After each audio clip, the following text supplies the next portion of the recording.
muchas gracias. Este, mm, yo creo que esta iniciativa que se lleva a cabo desde el Centro Internacional Miranda, pues tiene sin duda un enorme valor, ¿no? Para quienes seguimos apostando a eso que llamamos transformación educativa, una transformación radical de nuestra educación. En esta oportunidad, yo, poco atendiendo a la convocatoria, a la particularidad de la convocatoria de hoy, digamos, no es tanto inscrita en la cuestión de la calidad. O sea, yo creo que en la calidad tendríamos que hacer una sola mesa. Bien, sería un debate bien sabroso. Este, pero sí, me tuve fundamentalmente al tema del vínculo entre investigación y transformación educativa, ¿no? Que me parece importante destacar esto. Y yo creo que lo primero que tendríamos que considerar, digamos, como una cuestión de precaución metodológica, ¿no? Que es verdad que nadie niega, ¿no?, la importancia de esa relación y la importancia de la investigación para la transformación educativa.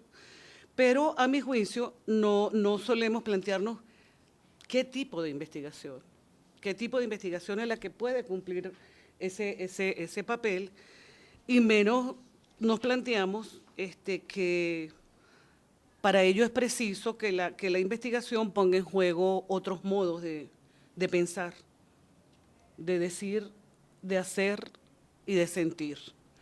De manera que opté, sin que esto signifique que se vayan a tratar todos los aspectos, esos son más bien planteamientos gruesos, que de dos asuntos que yo considero que suelen resultar opacos más bien en los debates, ¿no? Uno de ellos es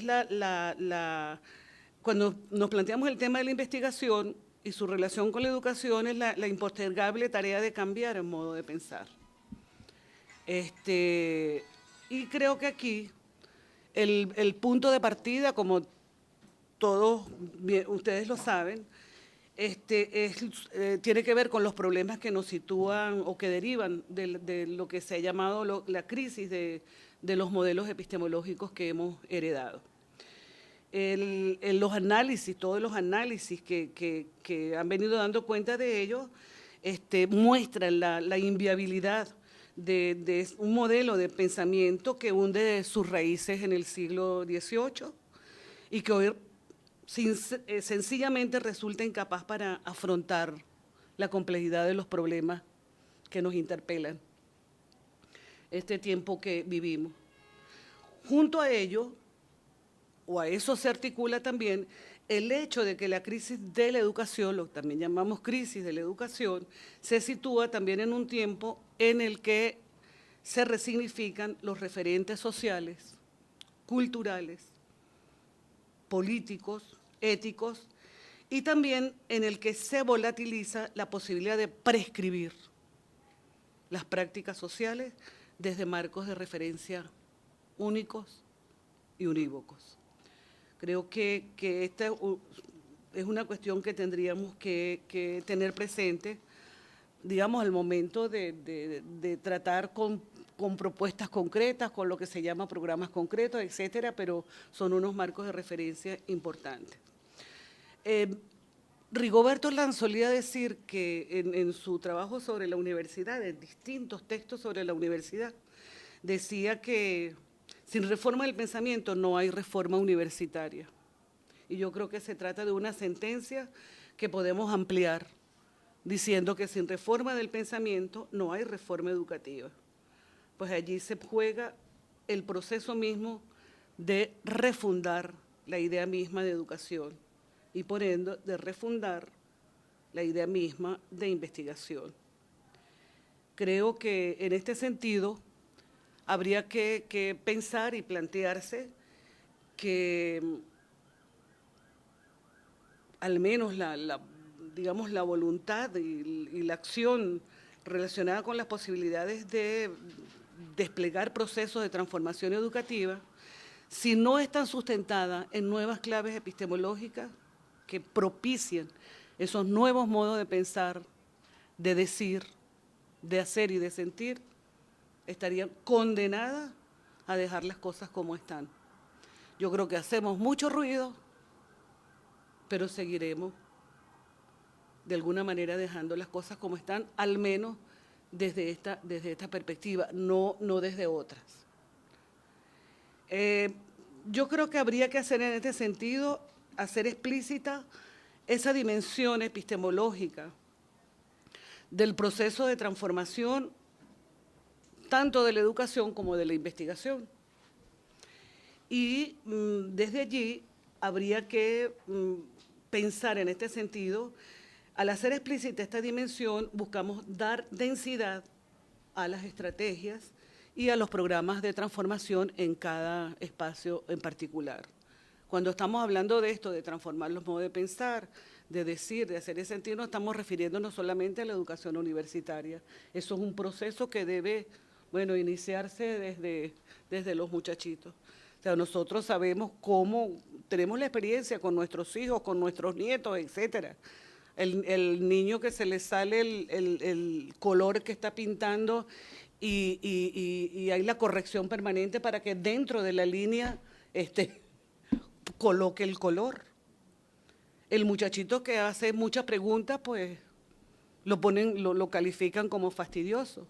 El muchachito que muchas veces, o sea, no le para una clase, pues lo califican como problemas de atención, o sea, ya problemas psicológicos de atención. O sea, todo esto está relacionado con ese suelo, con ese tipo de racionalidad que nos constituyó como sujetos de la educación. Yo creo que aquí, en este sentido, habría que abrir no solo una línea de debate, sino también de investigación como tal en torno a esto, que es el hecho de que los vínculos entre investigación y transformación educativa plantea la necesidad de indagar en esa enriquecedora discusión en torno a los postulados epistemológicos que apuntan fundamentalmente a rupturas con un modelo ya infecundo. No solo infecundo, sino dañino, dañino. Poco lo que comentábamos nosotros allí, Luis y yo, en unas conversaciones por ahí.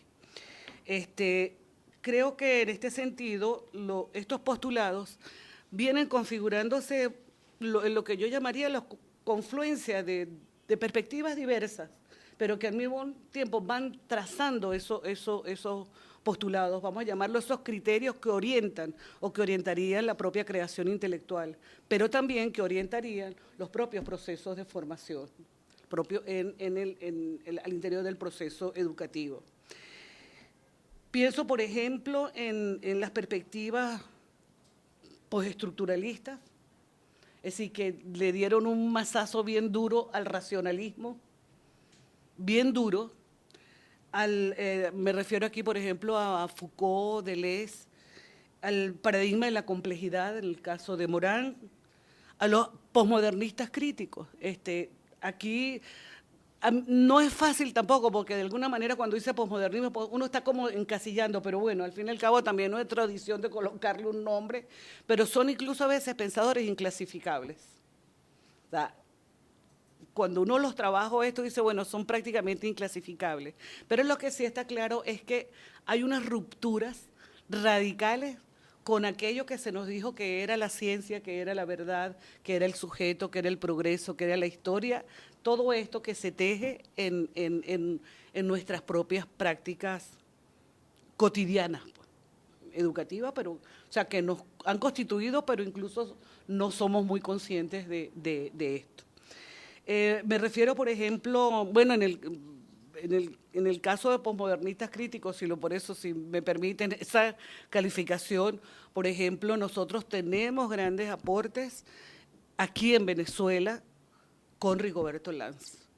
Quien trabaje la obra de Rigoberto Lanz, desde el punto de vista, así lo que planteó en el terreno educativo, universitario, en el terreno político, podrá derivar allí lecciones. Yo no diría que tanto es para decir lo que ellos dijeron, sino qué nos dan a decir hoy en la situación en la que poco estamos. Y desde luego, digamos, la perspectiva de transdisciplinariedad que, a mi juicio, podría pensarse más bien como el paradigma transcomplejo. O sea, el mismo Morán hace referencia a la transcomplejidad y el mismo Nicolescu, por ejemplo, se plantea el tema del pensamiento complejo. Epistemología del Sur, es decir, poco arrancando con Boaventura de Sousa Santos, pero también otros intelectuales de América Latina que han venido trabajando en esto. No es mi intención echarles el cuento de esto, sino sobremanera, fundamentalmente, indicar que estos postulados, podemos decir post-racionalistas, orientan la posibilidad de reinventar los dos modos de pensar y hacer la educación, y desde luego la investigación sobre educación. ¿Por qué? Me parece a mí que proponen en este sentido la reinvención de una nueva relación con el conocimiento, con el saber y su enseñanza y aprendizaje, revitalizando el pensamiento crítico que permite la comprensión del presente y de los graves problemas que se ciernen sobre el planeta entero. Es decir, de ese planeta formamos parte nosotros. Asumiendo la formación para el ejercicio de ciudadanía con un sentido ético y de justicia y confrontando las diversas formas de exclusión y de violencia. No son postulados meramente cognoscitivos. Es decir, allí se involucra por eso la complejidad, la multidimensionalidad, ahí hay dimensiones éticas y dimensiones políticas en estos planteamientos que podemos considerar, digamos, como criterios de orientación. Son postulados que convocan a poner en juego un modo de pensar ajeno a los modelos a priorísticos para explicar lo real y al establecimiento de demarcaciones predeterminadas para hacer encajar en ellas las realidades y los sujetos. Por ejemplo, las clasificaciones y disyunciones entre lo verdadero y lo falso. O sea, esa disyunción verdadero, falso, racional, irracional, objetivo, subjetivo, material, inmaterial, ciencia, arte, cultura, naturaleza, normal, anormal, que operan en el ámbito educativo como tal vez no operen en ningún otro espacio. Y los hemos asumido como normales, es decir, de una familiaridad tal que no nos interrogamos acerca de esas disyunciones y las consecuencias perversas que tienen en la práctica de construcción de subjetividades, en lo político y en lo ético. Creo que desde esa perspectiva también se tratan de postulados que nos interpelan, ¿no?, para estar atentos a una plural efervescencia de lo que están haciendo y como tal de lo que solo se vislumbran contornos y tendencias generales. Es decir, abierto a lo desconocido, abierto a lo inesperado, y lo inesperado también son, como comentábamos hace rato Luis y yo, también es decir, los recién llegados, o sea, los recién nacidos, los recién llegados, los niños y los jóvenes. Es decir, desconocemos y tratamos a los niños y los jóvenes como cuando nosotros éramos también jóvenes.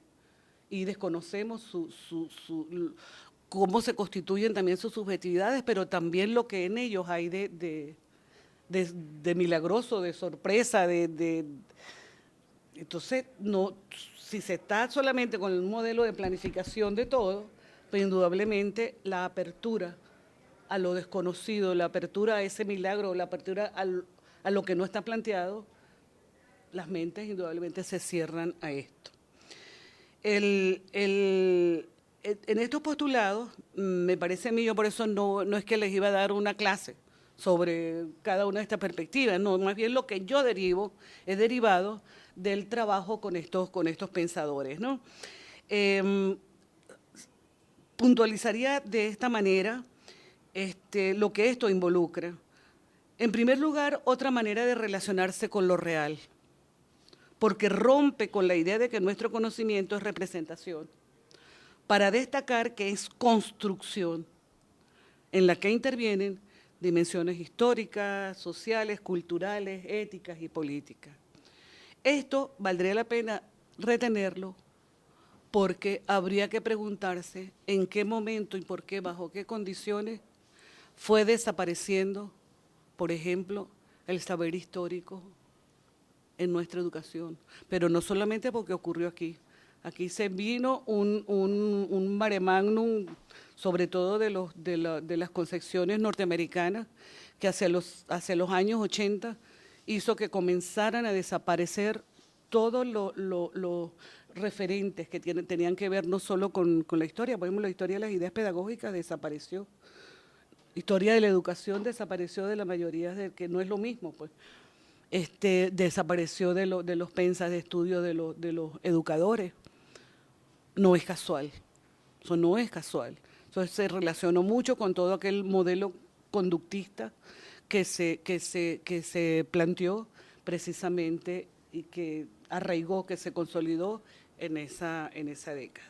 Y no hemos hecho mayor cosa para revertir este asunto. Steiner, que es un pensador, tampoco es inclasificable también, George Steiner decía que uno de los grandes males de la educación norteamericana, sí, era precisamente la amnesia programada, o sea, la amnesia que había sido planificada y que se llevaba a cabo a través de la educación y de los medios de comunicación. O sea, es un dispositivo, al fin y al cabo, ha sido un dispositivo de poder saber en este sentido. Y esta es una cuestión que para nosotros resultaría vital considerar.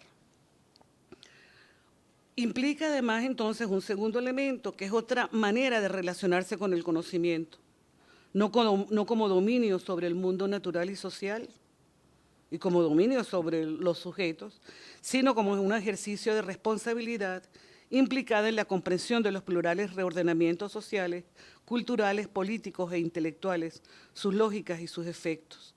Otra manera de relacionarse con el conocimiento que convoca a instalarse en el carácter relativo del mismo, no como una especie de coartada, el estrechez de mira y del cinismo intelectual, sino como una postura abierta al ejercicio de creación intelectual asociado al ejercicio ético, así que es la transformación de nosotros mismos. Yo creo que aquí es importante cómo se lleva a cabo la relación con el conocimiento en las prácticas educativas, repito, desde educación inicial hasta la educación universitaria. Es una relación de exterioridad. Conocimiento me sirve siempre para algo.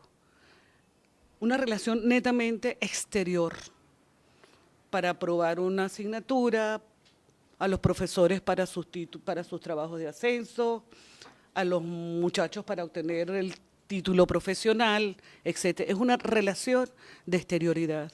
Y aquí de lo que se trata fundamentalmente es de lograr que sea precisamente un tipo de relación sensible que tenga que ver con la transformación de nosotros mismos. Si la transformación del cómo hemos sido constituidos en cuanto sujetos. Y ese cómo hemos sido constituidos lleva implicada un conocimiento histórico.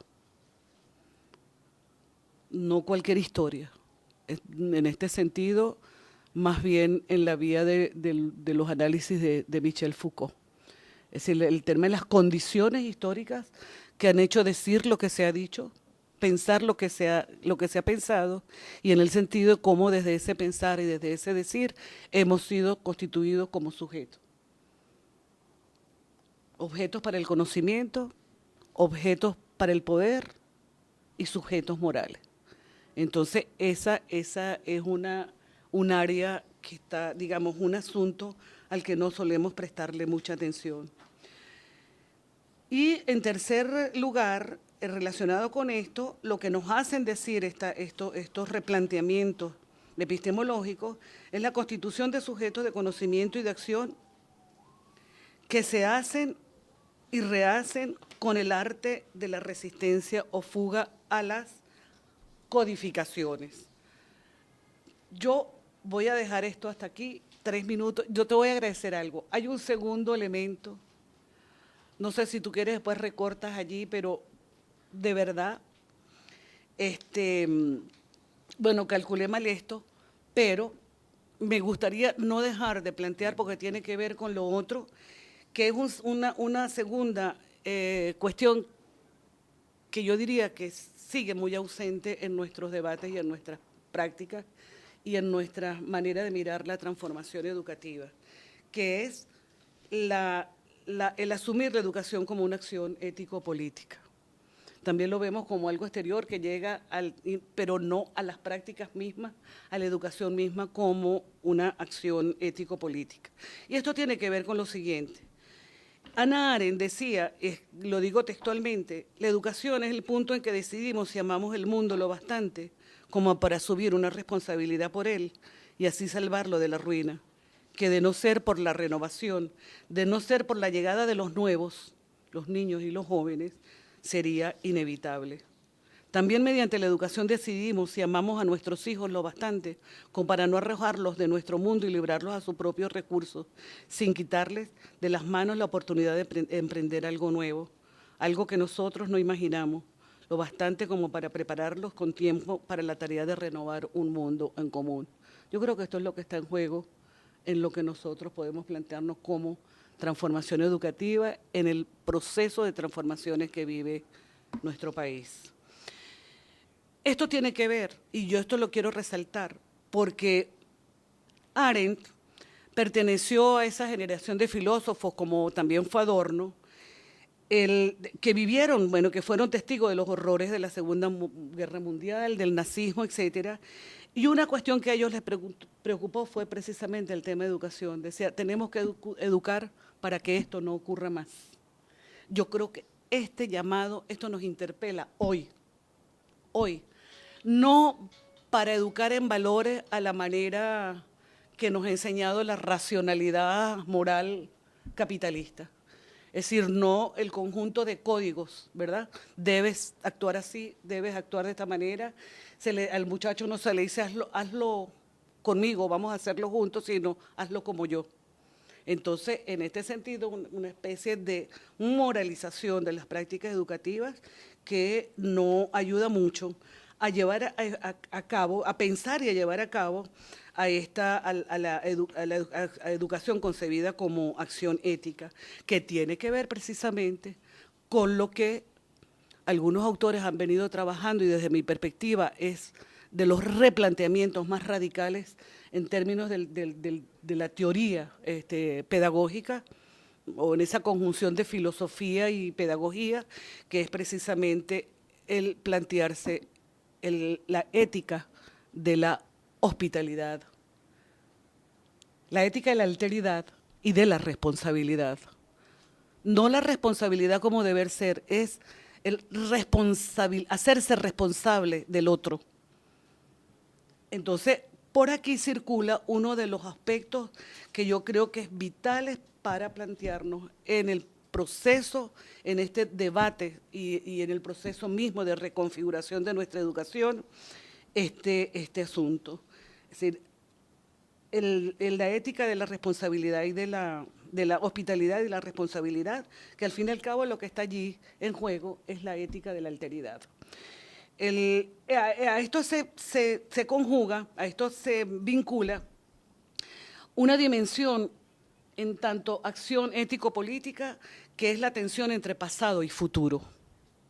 Esa tensión forma parte de la educación cuando la asumimos como una acción ético-política. Digamos, una acción no ya realizada, sino como dándose en un proceso siempre orientado al porvenir, desde un presente que está siempre ligado al pasado a través de la memoria. Entonces, no se trata tampoco del vínculo con el pasado para, digamos, recrearnos en lo que ya en la ruina, sino en la reinvención de aquello que hay que reinventar, ¿verdad? Para que la transmisión sea también una transmisión recreadora que nos vincula al pasado en forma de diálogo. Esto es lo que Hannah Arendt plantea, por ejemplo, en el sentido de la acción humana, que si no hay una transmisión, pues tampoco hay una enriquecimiento de la acción humana misma, ¿no? A esto vinculo una cuarta dimensión que me parece inevitable también en este debate, son los silencios. Yo estoy un poco hablando aquí como de los silencios que yo he escuchado, que es el tema de la devaluación de la palabra y el reto que ello nos está planteando. Nosotros habitamos y nos habita una época, eso no escapa a nuestro país, no escapamos nosotros, en que la palabra ha perdido la capacidad de dar respuesta tanto a las relaciones humanas como a los valores básicos que orientan la vida de cada ser humano en su relación con los otros y consigo mismo.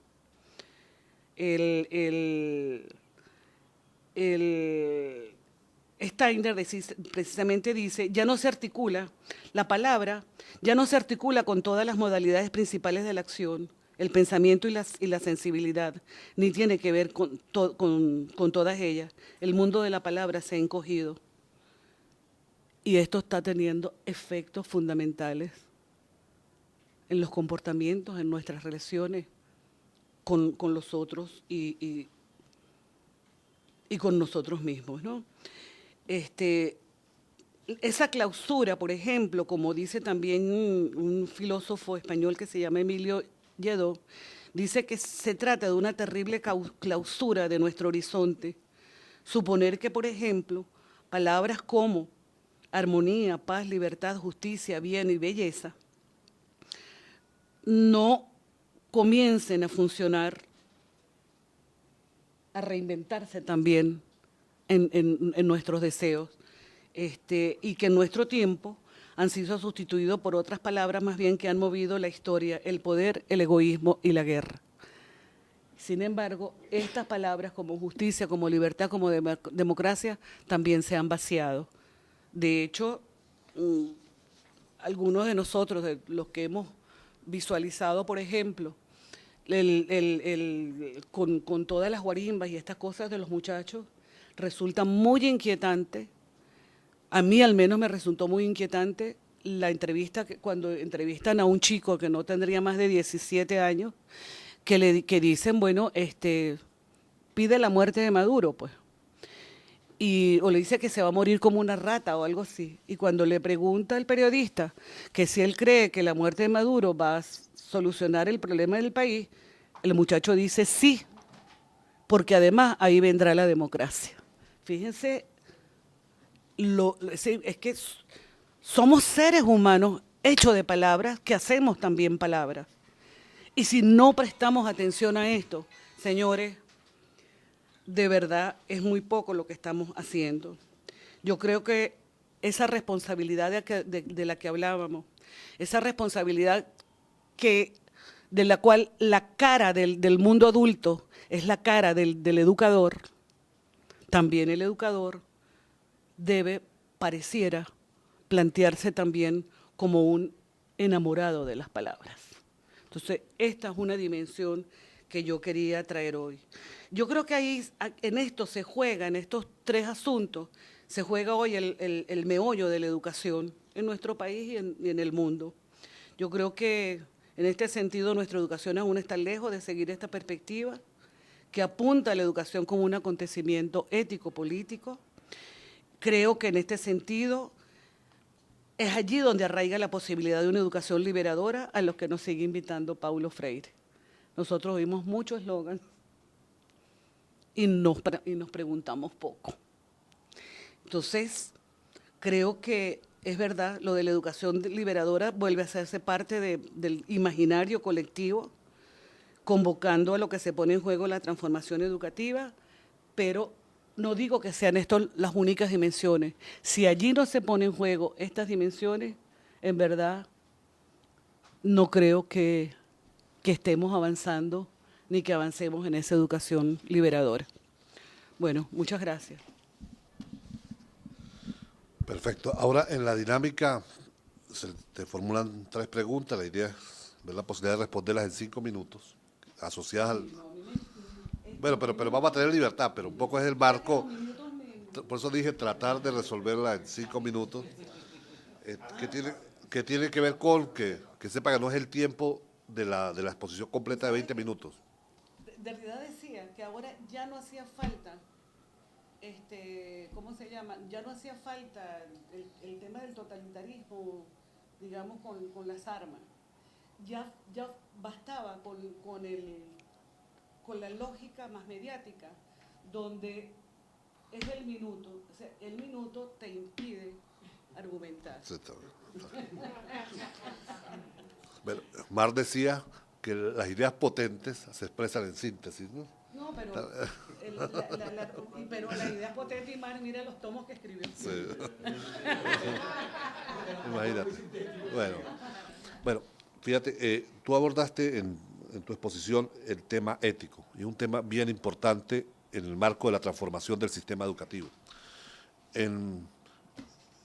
Paradójicamente hay un común identificador en los documentos de las reformas o de los documentos del Ministerio de Educación en la llamada Cuarta República y en la Quinta República, que es que en ambos se apela a Sabater y al pensamiento de Sabater con los valores.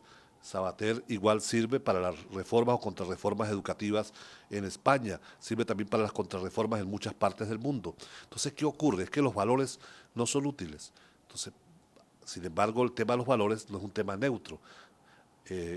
Los valores también tienen una profunda adscripción política, ideológica, y también tienen un desarrollo natural según la perspectiva que se tenga.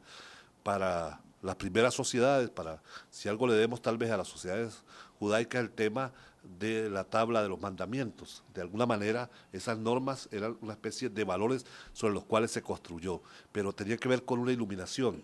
Llegaron del cielo y fueron plasmados en una tabla, es decir, vienen los valores que le dicen luego a la sociedad que tenga un comportamiento moral. Para los marxistas, y Foucault trabajó mucho eso, es a la inversa. O sea, la moral es la fotografía de cómo se comportan y se relacionan los seres humanos. Esa forma de relacionarse, de entender lo que es bueno o malo, es lo que él llama moral. Y a partir de la moral es lo que fundamenta los valores. Parece lo mismo, pero es totalmente invertido. Para los metafísicos, primero están los valores, y los valores nos dicen cómo debemos portarnos en la casa, en el trabajo, en la calle, con nuestros hijos, con nuestros padres, con nuestra esposa. Foucault y los marxistas en general planteamos que es al revés. A partir de cómo una sociedad establece la forma de relacionarse con los demás, es que se van construyendo las bases de lo que después definimos como grandes valores, para que no sean simplemente letra muerta. Una expresión muy popular de esto tiene que ver con un maestro, un profesor o un padre cuando dice: no haga lo que yo hago, sino lo que yo diga, que tiene que ver con un concepto de los valores por encima de la moral. Paulo Freire decía, hay que enseñar con el ejemplo, es la otra perspectiva de los valores. Para ti, ¿cuál debiera ser la ruta que abordara el tema de la construcción ética de valores? Nosotros vivimos una sociedad que tiene unas profundas contradicciones y que la escuela no siempre la aborda. Nosotros hablamos de que no exista la corrupción, que la corrupción es mala, pero cuando hacen las encuestas, tanto de la oposición como la del gobierno, ubican, por ejemplo, el tema de la corrupción entre un 1 y un 3%, o sea, una preocupación muy baja, tanto en el sector opositor al gobierno como en el sector que está en el gobierno. ¿Qué nos está diciendo esa lectura? Es decir, que moralmente es aceptada la corrupción, así como valores nos digan que la corrupción es mala, los valores nos dicen.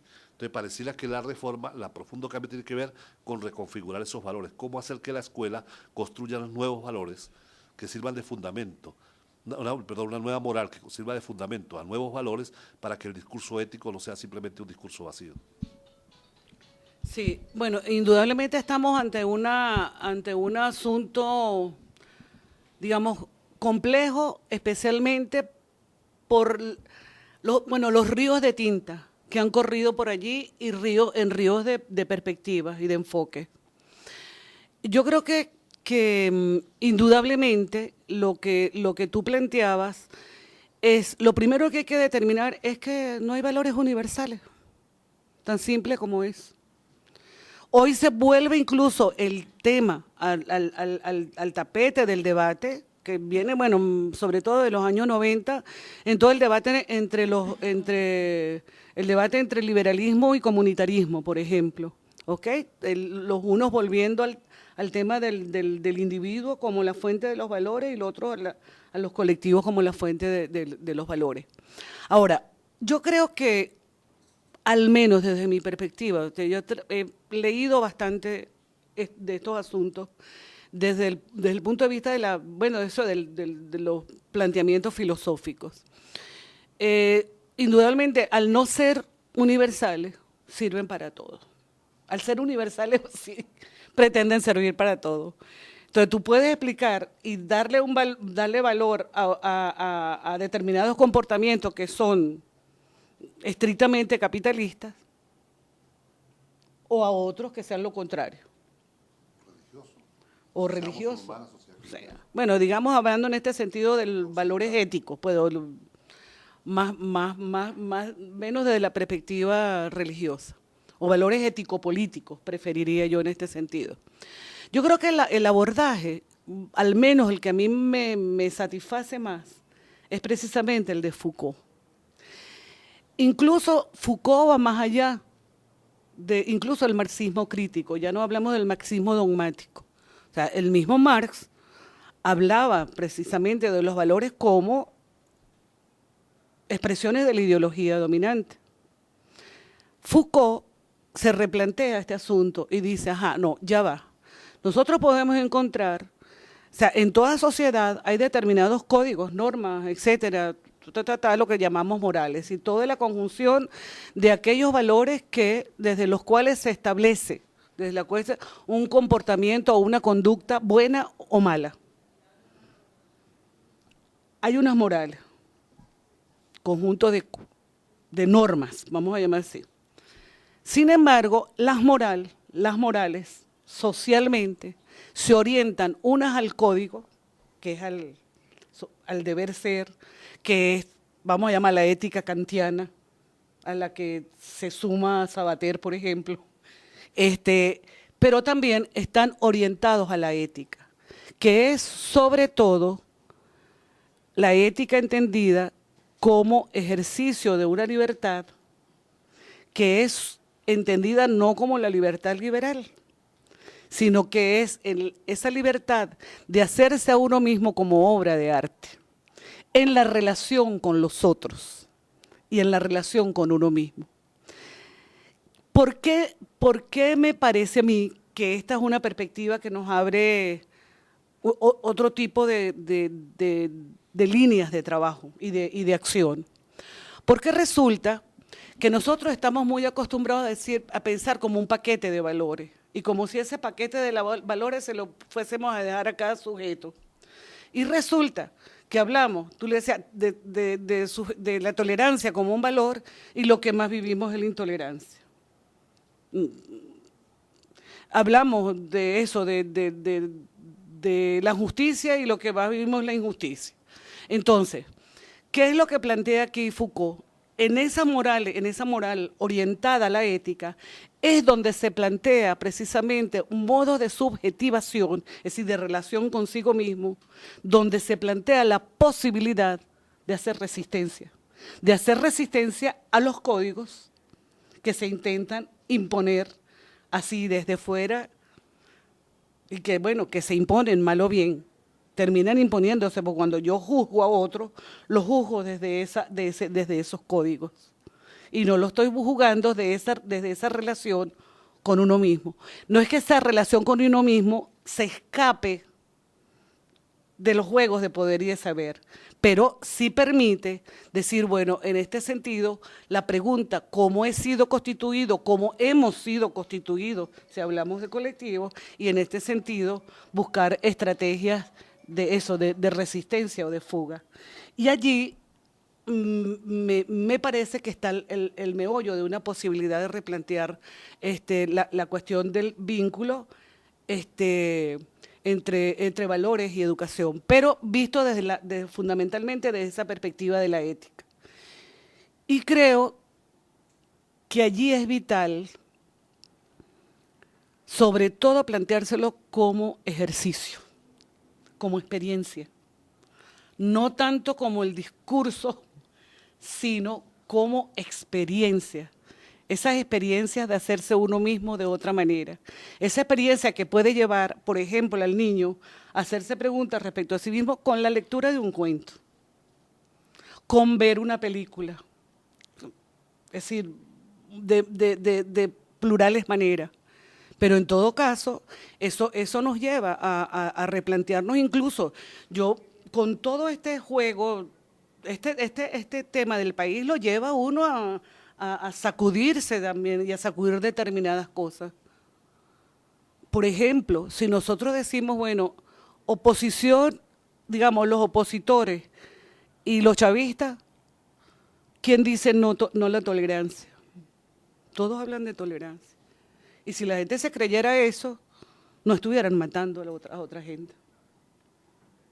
Bueno, resulta, y ahí viene lo que tú planteabas y lo que decíamos, el tema de la memoria. Es que la tolerancia que es un valor universal y absoluto. No. Marcuse ya hablaba de cómo la tolerancia había sido también cómplice, o sea, de la barbarie. Hay análisis de la escuela de Frankfurt en este sentido. Entonces hay que ver cómo se plantea y cómo se replantea desde una perspectiva crítica, transformadora, lo que hoy llamamos tolerancia, y así lo que hoy llamamos libertad, y así lo que hoy llamamos democracia, y así lo que hoy llamamos dignidad, y así lo que hoy llamamos, porque si no, estamos un poco poniendo en juego lo que tú señalabas, es decir, sirve para un sistema y sirve para otro. Los seres humanos tenemos diferentes comportamientos ante el conocimiento según la edad. En la niñez la curiosidad, el juego, es una característica para descubrir. Corremos, saltamos, hacemos todo lo contrario a lo que nos indican los mayores para ir aprendiendo. En la adolescencia eso sirve de base para atreverse a romper las normas, para soñar, para decir muchas cosas. Y en los adultos eso hay que concretarlo en un proyecto de vida.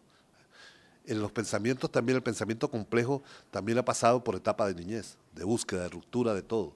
Pasó por etapa de adolescencia, pensamiento complejo, intentar explorar. Ahí también pasó con Morán en México, su etapa adulta, cómo concretar en una universidad el pensamiento complejo, ya no solo cómo criticar todo, cómo hacer tremendismo, no solo cómo decir lo que no hay que hacer, sino cómo hacer aquello que se propone. Para ti, Magali, ¿cómo puede ser una escuela de pensamiento complejo a la cual vayan niños de 6 a 12 años a formarse estructura mental para tener un comportamiento social con familias no siempre bien organizadas, con familias disfuncionales, con sociedades que no las apoyan y para que la escuela realmente sea una herramienta dentro de un proyecto emancipatorio? Mira, yo creo que esto pasa yo no te podría dar una respuesta así de precisión, pero esto pasa, yo creo, por una construcción colectiva fundamentalmente, o sea, una construcción colectiva en el que se impliquen maestros, en el que se impliquen los niños, en el que se impliquen los jóvenes, en el que se impliquen formadores de formadores.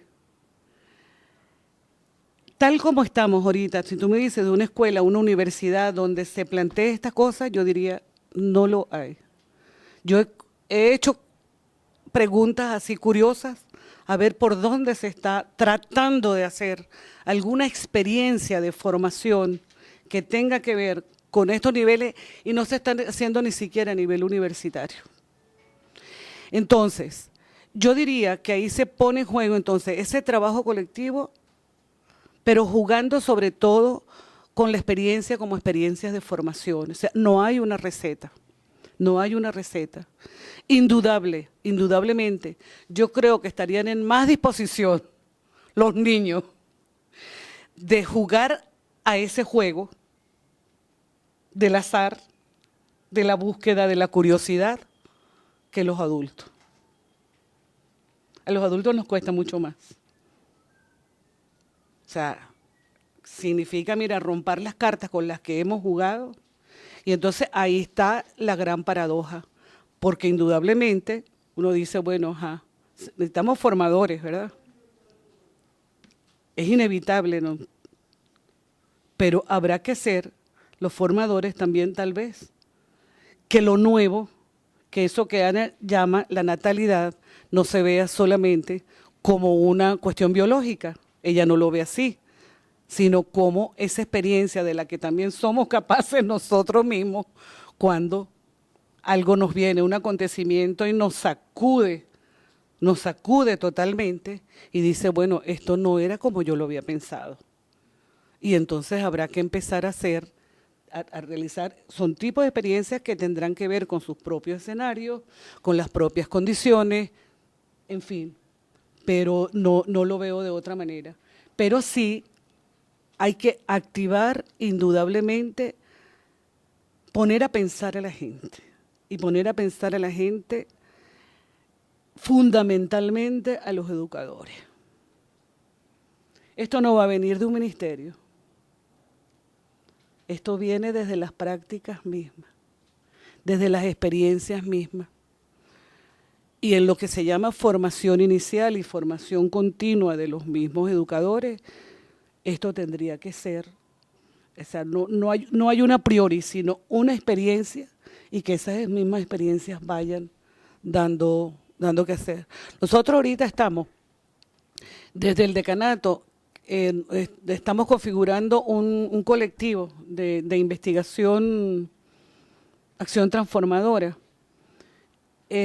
relacionado precisamente con la educación en valores, pero trabajándolo desde estos postulados del pensamiento complejo, porque eso no tiene que ver, es decir, y es la ruptura fundamentalmente con el tipo de racionalidad científica que se nos dijo que era la única válida, pues. O sea, cómo poner en juego otros saberes, cómo poner en juego los saberes de los mismos niños, cómo los adultos nos cerramos a esos saberes, a esas preguntas, a los muchachitos que dicen, bueno, no, eso te lo respondo más tarde, ¿no? Entonces, no, eso más tarde hablamos de eso y así nos los vamos sacudiendo, pero que son sus propias inquietudes, que son sus propios saberes, de los cuales incluso nosotros no sabemos leerlos, no sabemos leerlos. Y yo creo que hay ese tejido en el que se jugarían espacios, yo no digo la universidad en abstracto, digo esos intersticios que se pueden ir configurando en los espacios universitarios donde gente con una cierta sensibilidad estudia y experimenta. O sea, estudia y experimente en relación con estas cuestiones. Al menos arrancar con esa experiencia. Yo no creo que la universidad se va a transformar en este sentido, así en abstracto.